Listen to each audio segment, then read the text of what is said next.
The alien woman's sweet smile hid a bold request. Stardust encounter. The biodome's artificial twilight cast purple shadows across the research station's botanical wing when Marcus Chen first saw her.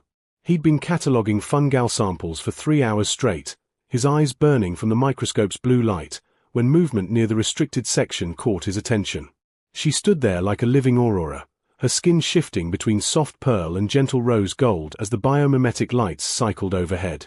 Her hair fell past her shoulders in waves of deepest midnight, scattered with what looked like actual starlight, tiny bioluminescent strands that pulsed with her breathing.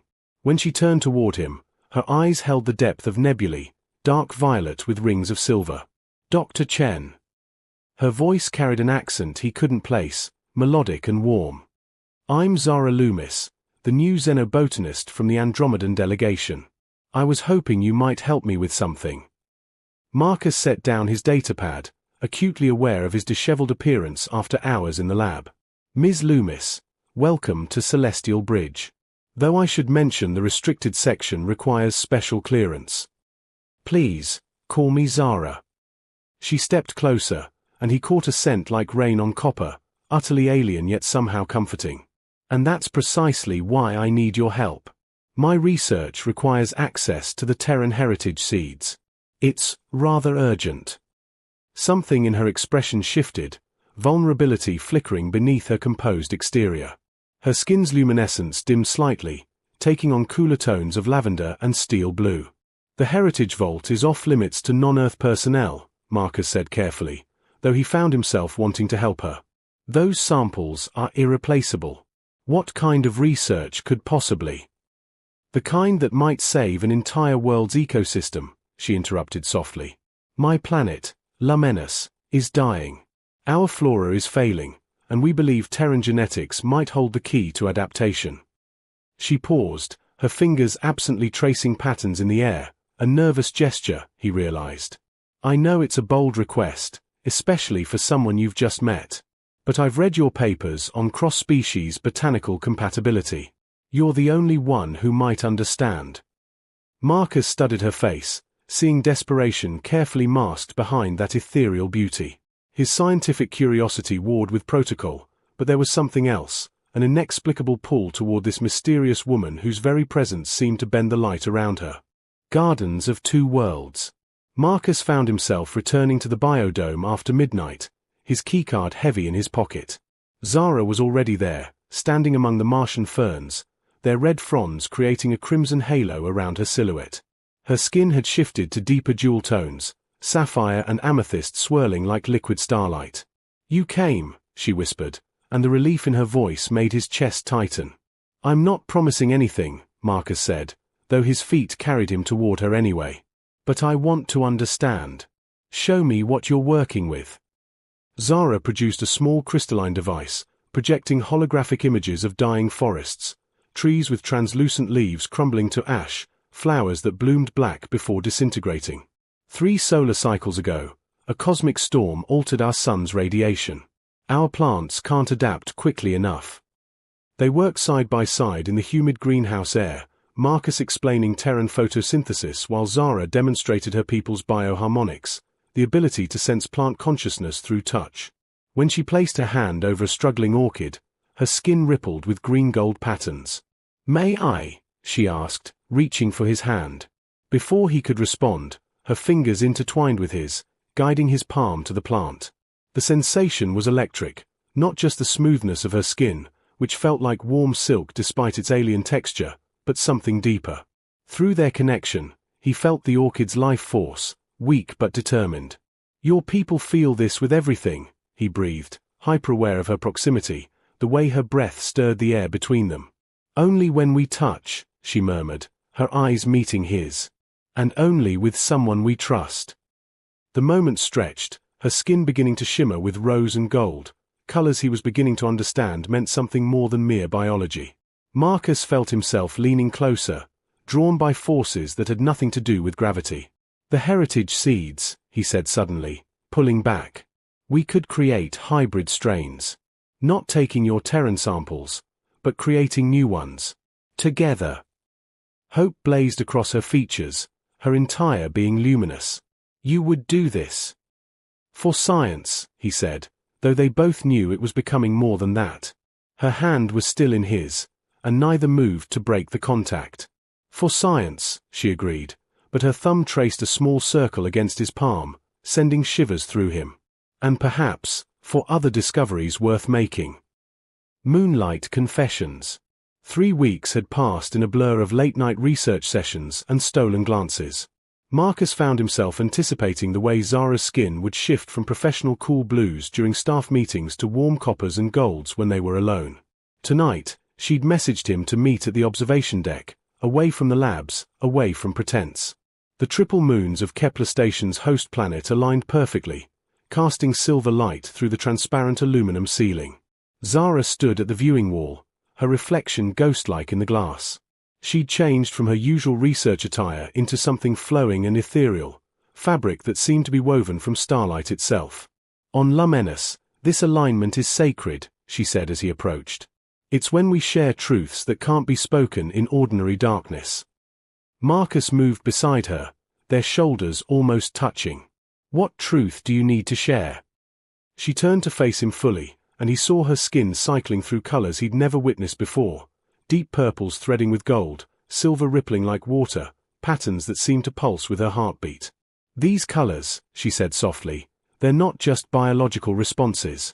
They're emotions, Marcus. And I haven't been able to control them around you.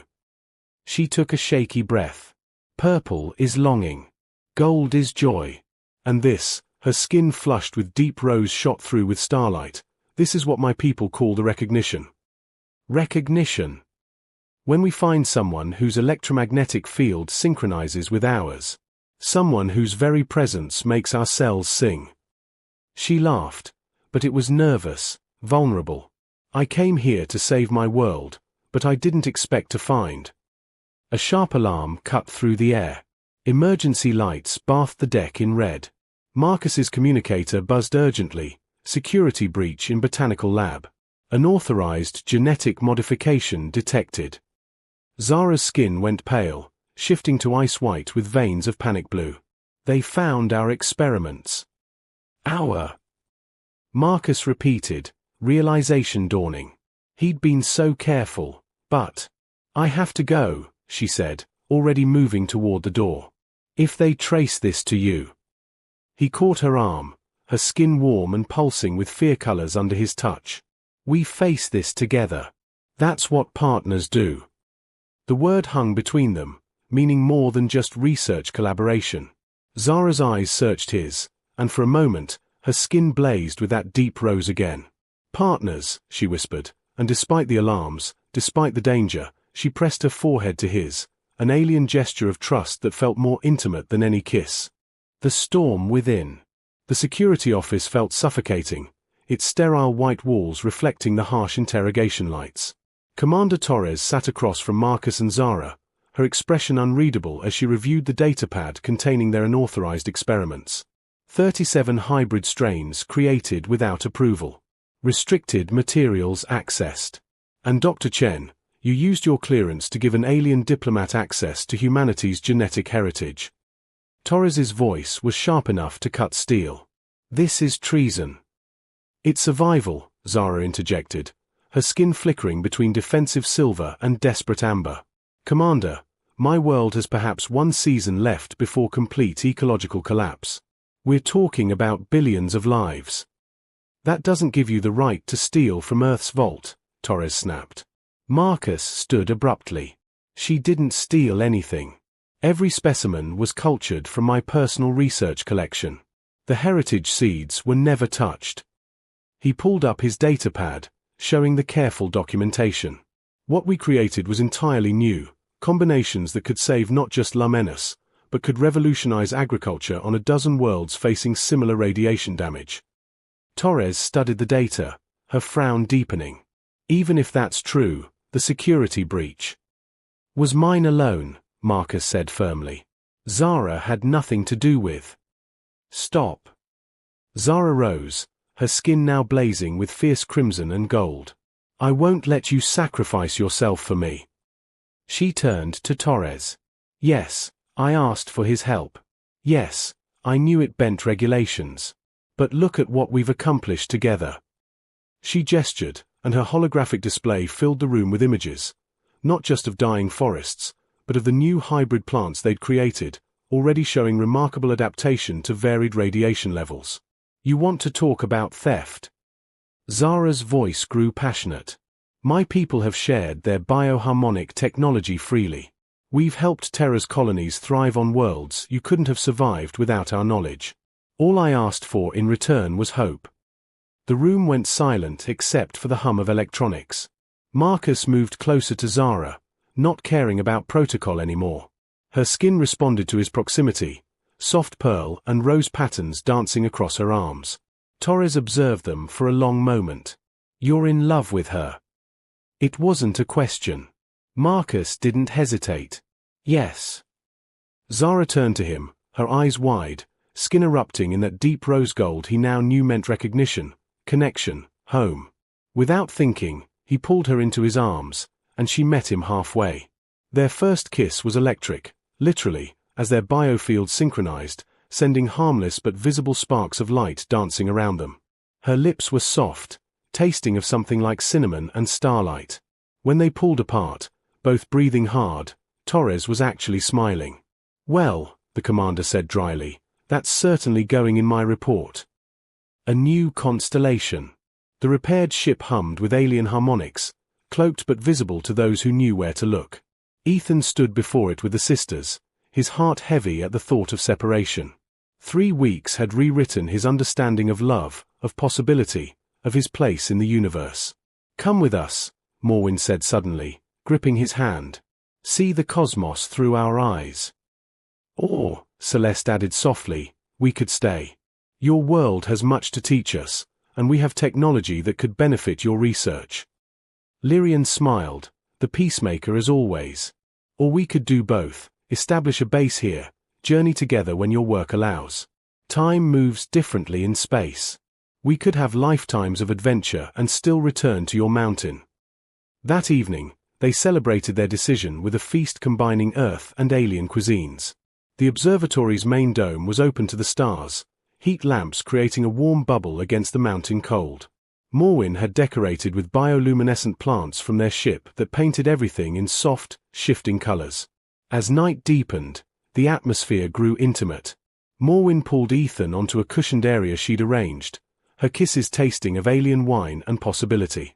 Celeste joined them, her cool touch balancing Morwen's heat as she traced constellations across his skin, naming stars in her musical language. They moved together like celestial bodies in orbit, distinct yet united, each touch and kiss a promise of the unique life they were building. In our culture, Morwen whispered against his throat, we have a ceremony for this, for hearts choosing to orbit together. Celeste produced a small device that projected stars around them, not Earth's sky but theirs, triple suns and impossible nebulae. We bind our energies, she explained, her hands finding both Ethan's and Morwen's. Not possession, but acknowledgement. That our paths have converged by choice. The ceremony was simple yet profound. Each spoke words in their own language about what the others brought to their life. Morwen spoke of Ethan's quiet strength and generous heart, of Celeste's wisdom and grace. Celeste praised Morwen's passion and courage, Ethan's curiosity and kindness. Ethan, struggling with alien pronunciations but determined, told them how they'd transformed his isolation into connection, his observation into participation. As dawn approached, they lay entwined on the cushions, watching Earth's sun rise through the dome. Lyrian joined them with coffee, settling against her sisters with familiar ease. The youngest explorer had found more than a new world, she'd found a new family configuration that transcended species. I should update my reports to the university, Ethan mused, running his fingers through Celeste's moonlight hair while Morwen traced lazy patterns on his chest. Tell them you've made first contact, Morwen suggested with a laugh. Very, very close contact. The observatory was quiet except for their laughter echoing off the dome, for souls from two worlds creating their own constellation of love, unexpected, unconventional, and absolutely perfect. Lessons from the warmth between worlds 1. Kindness creates ripples beyond what we see. Ethan's simple act of helping Lyrian when she was vulnerable led to connections he never imagined. The smallest gesture of compassion can transform not just one life, but many, opening doors to experiences beyond our wildest dreams. Point 2. Isolation may be comfortable, but connection brings growth. Ethan chose solitude to pursue his passion for astronomy, but only when he opened his heart to others did his universe truly expand. Sometimes what we think we want, peace and quiet, isn't what we need, love and companionship. Point 3. Love doesn't always fit traditional molds. The story challenges conventional relationship structures, showing that love can take many forms. What matters isn't following society's expected patterns, but finding what genuinely works for the hearts involved. Point 4. Different personalities can complement rather than compete. Morwen's fire and Celeste's calm didn't conflict, they balanced each other and enriched Ethan's life in different ways. In relationships and friendships, we don't need to choose between different types of connections. We can appreciate each for what they uniquely offer. Point 5. Fear of the unknown shouldn't stop us from experiencing wonder. Despite the shocking reality of meeting alien life, Ethan chose curiosity over fear. Life's most meaningful experiences often come when we embrace the unfamiliar rather than retreat to safety. Point 6. Communication and honesty build trust across any divide. Despite coming from different worlds, the characters built trust through open communication about their feelings, cultures, and expectations. Honest dialogue can bridge even the vastest differences.